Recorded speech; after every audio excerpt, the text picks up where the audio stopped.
Friends, നമുക്കിന്ന് ഏത്തങ്ക മിഴുക്ക് പുരട്ടി റെഡിയാക്കാം. അതിൽ ഈ ഏത്തങ്കായുടെ തോട് കളയണമെന്നില്ല. ഈ ഭാഗം, ഈ കട്ടിയുള്ള ഭാഗം മാത്രം അരിഞ്ഞ് കളഞ്ഞിട്ട് നമുക്ക് ചെറുതായിട്ട് ഇതുപോലെ കനം കുറച്ച് അരിയണം. ഇതുപോലെ അരിഞ്ഞ് വയ്ക്കുക. ഇതിൽ അറ്റം പിളർന്ന ഒരു പച്ചമുളക് ഇട്ടിട്ടുണ്ട്. ഇതാ ഇവിടെ ഒരൊറ്റ ഒരു പച്ചമുളക്.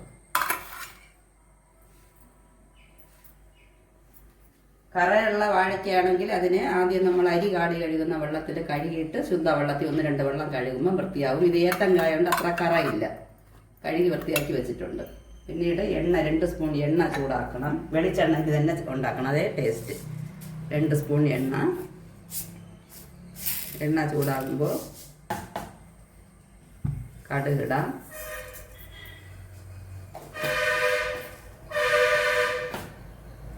പിന്നെ ഇതിൻ്റെ ചേരുവകൾ, ഇതിനൊരു 4-5 അല്ലി വെളുത്തുള്ളി ഇടിച്ച് വെച്ചിട്ടുണ്ട്. ഈ വെളുത്തുള്ളി എടുക്കുമ്പോൾ ഒരു കാര്യം സൂക്ഷിക്കണം. ഒരു വെളുത്തുള്ളി തന്നെ എപ്പോഴും എടുക്കാൻ ശ്രമിക്കരുത്. ഓരോ പ്രാവശ്യവും ഓരോ വെളുത്തുള്ളി നമുക്ക് പൊട്ടിച്ചെടുക്കണം. അപ്പോൾ എല്ലാ വെളുത്തുള്ളിയും കേടാകാതിരിക്കും ലാസ്റ്റ് വരെ. നമ്മൾ ഒന്ന് തന്നെ എടുത്ത് ഉപയോഗിച്ചാൽ മറ്റുള്ളത് അത് ചീഞ്ഞു പോകും. അതുകൊണ്ട് ഓരോ ദിവസം എടുക്കുമ്പോൾ ഓരോ തുടം വെളുത്തുള്ളി പൊട്ടിച്ച് നമുക്ക് ഉപയോഗിക്കാവുന്നതാണ്. കടുക് പൊട്ടിയിട്ടുണ്ട്. ഒരു വറ്റൽമുളക്,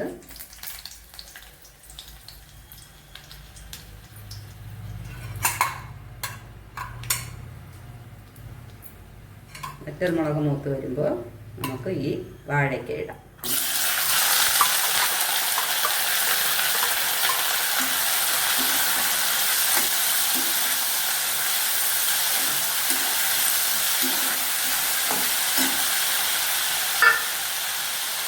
ആവശ്യത്തിന്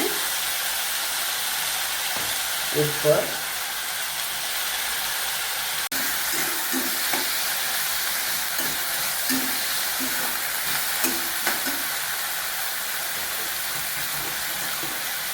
കുറച്ച് മഞ്ഞൾപ്പൊടി, ചെറിയൊരു 2-3 പിഞ്ച് മഞ്ഞൾപ്പൊടി,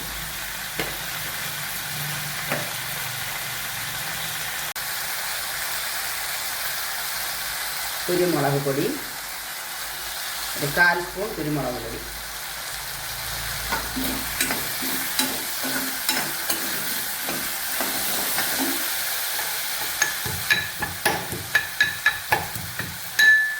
വെളുത്തുള്ളി,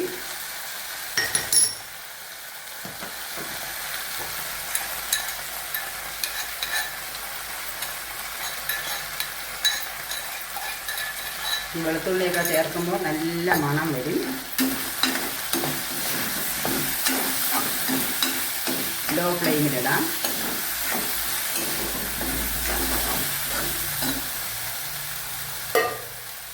ഫ്രഷ് കറിവേപ്പില 1 തണ്ടെടുക്കാം.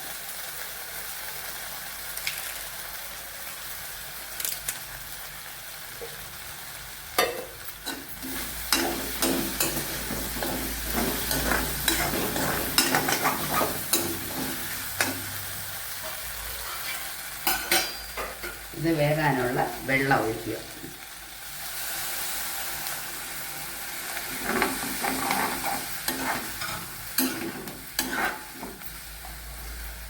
ഇനി ആദ്യം മീഡിയം ഫ്ലെയിമിൽ അടച്ചു വെച്ച് വേവിക്കുക. ഒരു 10 മിനിറ്റ് കഴിഞ്ഞ് തുറന്നിട്ട് വേവിക്കാം. അങ്ങനെ വെള്ളമൊക്കെ വറ്റി മെഴുക്ക് പുരട്ടി റെഡിയായിട്ടുണ്ട്. ഇതിൽ ചിലർക്കാണെങ്കിൽ ഇതിങ്ങനെ മൊരിച്ച് എണ്ണയിലെടുക്കുന്നത് ഇഷ്ടപ്പെടും. ഞങ്ങളുടെ വീട്ടിൽ ഞങ്ങൾക്ക് ഇങ്ങനെ ഇതിനെ ഉടച്ച് ഈ രീതിയിൽ ഈ പരുവം ഇങ്ങനെ എടുക്കുന്നതാണ് ഇഷ്ടം. ഇതാ കണ്ടോ, ഇങ്ങനെ ഭയങ്കര ടേസ്റ്റ്. മോര് കറിയും കൂട്ടി ഉണ്ണാനിത് സൂപ്പറായിട്ടിരിക്കും. ശരി, അടിപൊളി മണമുള്ള മെഴുക്ക് പുരട്ടി റെഡി. ഓക്കെ ഫ്രണ്ട്സ്, ഇതുപോലെ ഇനിയും വേറെ റെസിപ്പിയുമായി കാണാം.